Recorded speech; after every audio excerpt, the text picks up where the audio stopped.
ये जो आइडिया की डेवलपमेंट और कोहेरेंस है, कोहेरेंस एंड आइडिया की डेवलपमेंट, सारे सुनिएगा। पहले इसको समझिए कि कोहेरेंस एंड कोहेजन होती क्या है। आप जब कभी भी कोई बात करते हो तो आपकी बात में लफ्ज़ों में, जुमलों में और ख्याल में अगर तरतीब लगी हुई है तो वो क्या होती है? कोहेजन एंड कोहेरेंस उसको बोलते हैं। यानी यूं ना हो कि कहीं की ईंट कहीं का रोड़ा, भानुमती ने कुंभा जोड़ा, ऐसी कैफियत ना हो, बल्कि क्या हो कि चीज़ें एक दूसरे के साथ जुड़ी हुई हों, उसे कोहेरेंस एंड कोहेजन कहते हैं। अब है क्या कि जो पैराग्राफ हम आपको, मैम भी आपको यहां से जो हमने बनाए हुए टेम्पलेट्स, हमारे टेम्पलेट्स को अगर आप फॉलो करते हो तो आपको पता ही नहीं चलता कोहेजन एंड कोहेरेंस का, और कोहेजन एंड कोहेरेंस आप वहां पर इंश्योर कर देते, आपको नहीं पता होता।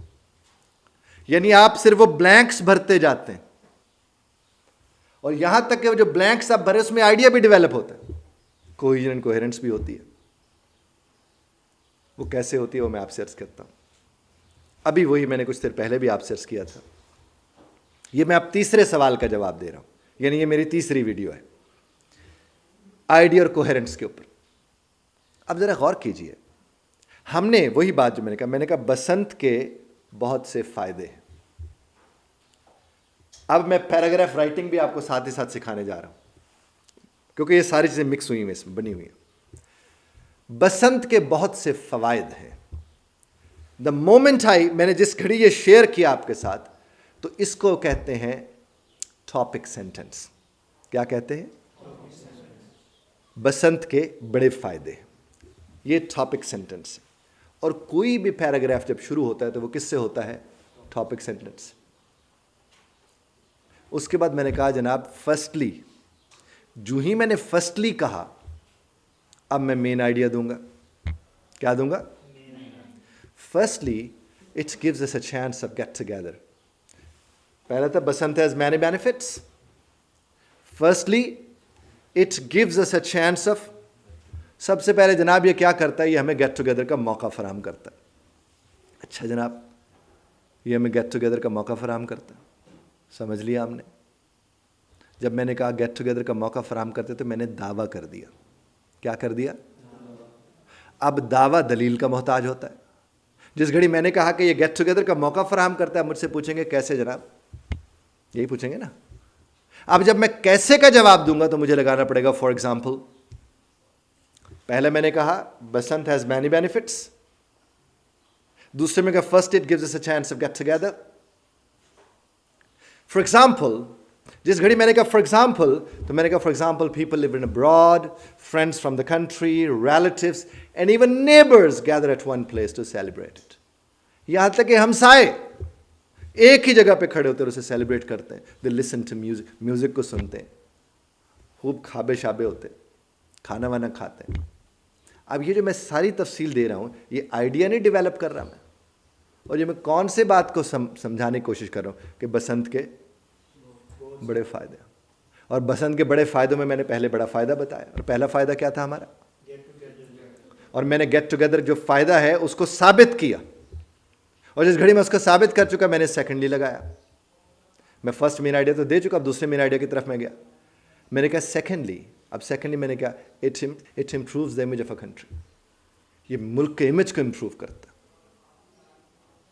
अपलिफ्ट कर देता है उसको। जिस घड़ी मैंने ये बात मुकम्मल की, फिर आप मुझसे पूछ सकते हैं कैसे।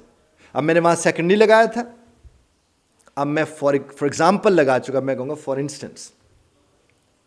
फॉर इंस्टेंस लगाकर फिर मैं क्या कहूँगा, जो फॉरेनर्स हैं या बाहर के मुल्क के रहने वाले लोग हैं, देख हम तो उन्हें अंदाज़ा होता है कि we are lively nation, we value values and culture. हम वैल्यू करते हैं वैल्यूज़ को भी और कल्चर्स को भी। हम सेलिब्रेशंस पे बिलीव करते हैं, हम सड़ते कुड़ते नहीं रहते साहब। The moment I am done with that thing, जिस घड़ी मैं इससे बात खत्म करूंगा, मैं क्या कहूंगा, बेस्ड ऑन दीज आर्ग्यूमेंट्स। अब मैं क्या करने जा रहा हूं? उसे कंक्लूड करने जा रहा हूं। तो मैंने कहा साहब बेस्ड ऑन दीज आर्ग्यूमेंट्स। अब ये जो मैंने दीज आर्ग्यूमेंट्स कहा, उधर से मैंने फर्स्टली कहा, इधर से फॉर इंस्टेंस कहा, उधर से सेकेंडली कहा, उधर से फॉर एग्जाम्पल कहा, और उधर से क्या था, मैनी बेनिफिट्स का, ये सारे आपस में कनेक्टेड हैं। ये है आपकी कोहेजन, कोहेरेंस, ये है आपका आइडिया डेवलप होना। और मैंने कहा based on these arguments it can, I would say that Basant has more merits, Basant के ज्यादा मेरिट्स। अब क्या हुआ, जहां से मैंने शुरू किया वहीं पे मैंने उसको खत्म कर दिया। और एक लम्हे को भी ऐसा नहीं हुआ, एक लम्हे को भी कि मैंने कोई इधर की बात की हो, कोई उधर की बात की हो, मैंने जहां से शुरू किया वहीं पर बात को खत्म कर दिया। और अगर आप एक लम्हे को सोचें, जब मैं बारहा आपसे अर्ज करता हूं, आप अपने घरों में गुफ्तगू अगर इस नौयत की शुरू करते, कितना आसानी हो, कितना रेलिवेंट आप लोग बात कर सकें। जो हमारे सीन में मैं अक्सर मिसाल देता हूं कि मिसाल के तौर पर एक बाप के पास उसका बेटा आके खड़ा होता है, कहते बाबा मैंने ना मरी जाना है। तो आगे से बाबा कह दे नहीं है, कोई जवाब है? ये तो क्या है, जवाब ही है। और अगर वो अपने बच्चे को कहते हैं कि मरी जाने के फायदे लिख के ले आ मेरा बच्चा, और वो लिख कर रहा है मरी जाने के बड़े फायदे हैं, पहला फायदा ये, फिर उसकी वजाहत, दूसरा फायदा ये, फिर उसकी वजाहत, और आखिर में कहे कि इस बुनियाद पर मैं आपसे अर्ज कर रहा हूं कि मुझे मरी जाने दिया जाए। अब वालिद साहब तक बात आई तो कुछ सीख के आई ना, अब इनकार ही करना है ना वालिद ने, तो वो कहेगा बेटा आपकी बात अपनी जगह पर दुरुस्त है, लेकिन इसके नुकसानात भी वो मैं आपको बताता हूं। फिर क्या होगा, फिर वो उसे कहेगा पहला नुकसान ये है, उसकी वजाहत, फिर दूसरा नुकसान ये पढ़े लिखे लोग इसी तर्ज पर गुफ्तगू करते हैं। Did you get me, my dear fellows? आप इसी तर्ज पर मैं आपको 2 से 5 टॉपिक्स देता हूं, आप साथ ही बैठे बैठे उर्दू में, ताकि आपको ये डेवलपमेंट और कोहेरेंस कोहेजन समझ आए, उर्दू में बैठ के साथ वाले को एक दफ़ा बता के देखिए कि चीज़ों को कैसे देखा जा सकता है। Am I clear?